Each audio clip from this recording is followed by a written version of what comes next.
GST council की 56वीं बैठक में टैक्स स्लैब को घटाकर 2 करने के फैसले से उदयपुर को एक पर्यटन नगरी और मार्बल तथा हैंडीक्राफ्ट के केंद्र के तौर पर बड़ा लाभ मिलने की उम्मीद है। इस बदलाव का सीधा असर यहाँ के होटल, रेस्टोरेंट, हस्तशिल्प और मार्बल उद्योगों पर पड़ेगा, जिससे स्थानीय अर्थव्यवस्था को नई गति मिलेगी। उदयपुर अपनी झीलों, महलों और ऐतिहासिक धरोहरों के कारण हर साल लाखों पर्यटकों को आकर्षित करता है। जीएसटी के नए नियम इस सेक्टर के लिए गेम चेंजर साबित हो सकते हैं। अगर रेस्टोरेंट और होटल सेवाओं को 18% के बजाय 5% टैक्स स्लैब में रखा जाता है तो उदयपुर में ठहरना और खाना पीना सस्ता हो जाएगा। इससे पर्यटकों की संख्या में बढ़ोतरी होगी और वे यहाँ अधिक समय तक रुकना पसंद करेंगे। उदयपुर के हस्तशिल्प का बाजार देश विदेश में प्रसिद्ध है। अगर हैंडीक्राफ्ट पर लगने वाला टैक्स कम होकर 5% हो जाता है तो ये वस्तुएं और भी सस्ती हो जाएगी।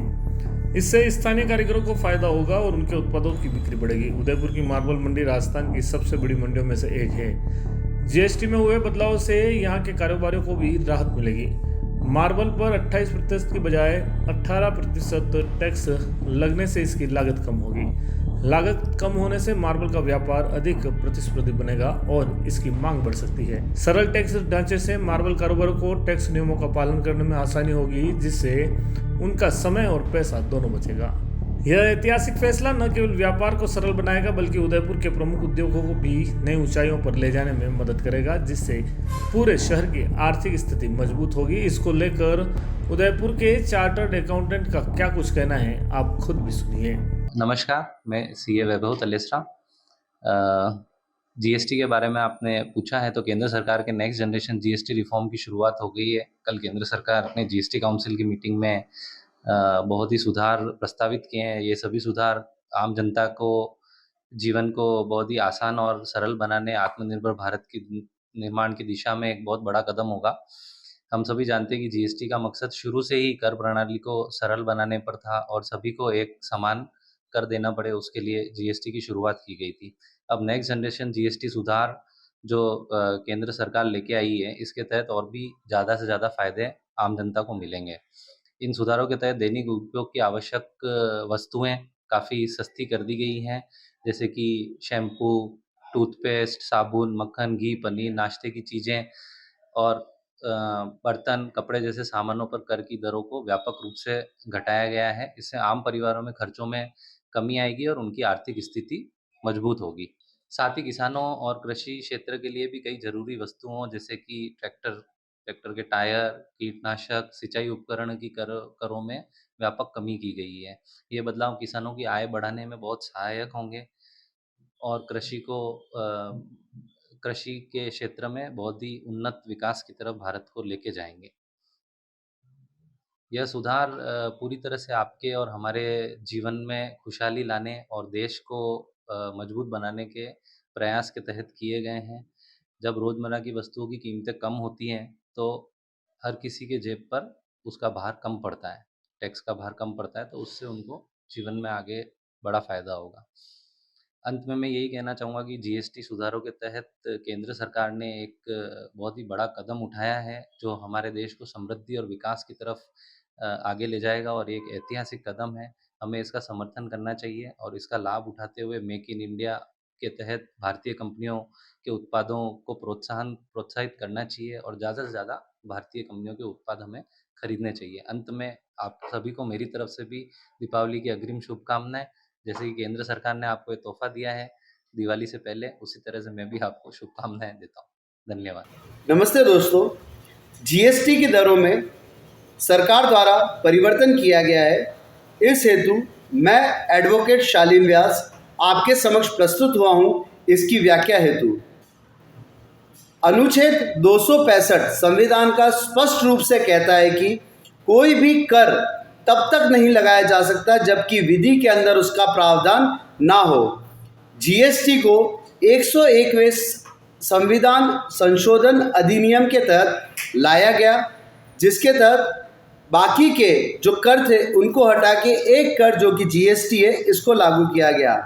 पूर्व में जीएसटी की 4 दरें थी, 5%, 12%, 18% एवं 28%।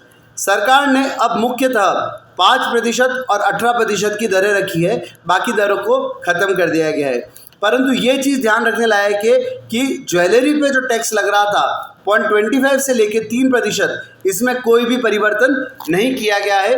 तो ये टैक्स जो है वो जो लगता था उसी हिसाब से लगेगा। इसके अतिरिक्त बहुत सी चीज़ें हैं जिन पे टैक्स ज़ीरो कर दिया गया है, जैसे कि खाने का सामान। हमारे सिख भाइयों जो कि लंगर चलाते हैं, उनका कहना था कि ये एक तरह से एक सामाजिक सेवा है और सामाजिक सेवा में कर लगाना एक तरह से सामाजिक सेवा को रोकना है। तो सरकार ने उनकी इस बात को ध्यान रखते हुए 5% से इसको 0% पे बहुत से खाद्य पदार्थों को किया है एवं बहुतों को करने योग्य अभी भी सरकार के पास में ऑप्शन बचा है। इसके अलावा बच्चों के पढ़ने के सामान की दरें भी कम कर दी गई है, जैसे कि इरेज़र को 5 से 0, मैप को 12 से 0, पेंसिल शार्पनर को 12% से 0%, बुक्स और मैथमेटिकल किताबों को 12% से 0% एवं 5%। वरिष्ठ नागरिकों की हेल्थ इंश्योरेंस पे 0% लगा दिया गया है जीएसटी। आम आदमी की जीएसटी की दर को 5% कर लिया गया है हेल्थ इंश्योरेंस पे एवं मेडिसिन दवाइयों पे और मेडिसिनल इक्विपमेंट है, इनको भी 5% की श्रेणी में लेके आ गए हैं। एफएमसीजी प्रोडक्ट जैसे कि टूथपेस्ट, साबुन वगैरह भी 5% की श्रेणी में आ गए हैं। आप 2 पहिया वाहन खरीदना चाहें तो आपके लिए अच्छी खबर है कि 2 पहिया वाहनों की जीएसटी 5% एवं छोटे कार और टेम्पो दैट इज़ 3 व्हीलर, इनको भी 18% की श्रेणी में लाए हैं। सीमेंट, एयर कंडीशन, इन पे भी दरें घटाई गई है। सीमेंट पे 28% से 18%, air condition, TV, dish washer पे 28% से 18%, सलून को 18 से 5%, आइसक्रीम को 18 से 5%, होटल रूम का पहले जो 7,500 से कम के थे उन पे 12% था, अब उसको 5% पे लेके आ गए हैं। टेक्सटाइल की रेट भी 5% कर दी गई है। सोलर पैनल अगर आप लगाना चाहते हैं तो 5% की श्रेणी में आ गए हैं। किसान भाइयों के लिए अच्छी खबर है कि उनका भी फर्टिलाइज़र 5% की श्रेणी में आ गया है। इसके अलावा सरकार ने जो कि गुटखा, तंबाकू और ऐसे सिन प्रोडक्ट होते हैं, इस पे कर 40% कर दिया है। सरकार ने ये भी साफ कहा है कि जो पूर्ण में इससे राज्य सरकार को जो नुकसान होगा उसकी कोई भी भरपाई नहीं की जाएगी। अतः ये संभावना है कि पेट्रोल, एक्साइज और राज्य सरकार के जितने भी कर हैं इनमें बढ़ोतरी की संभावना है।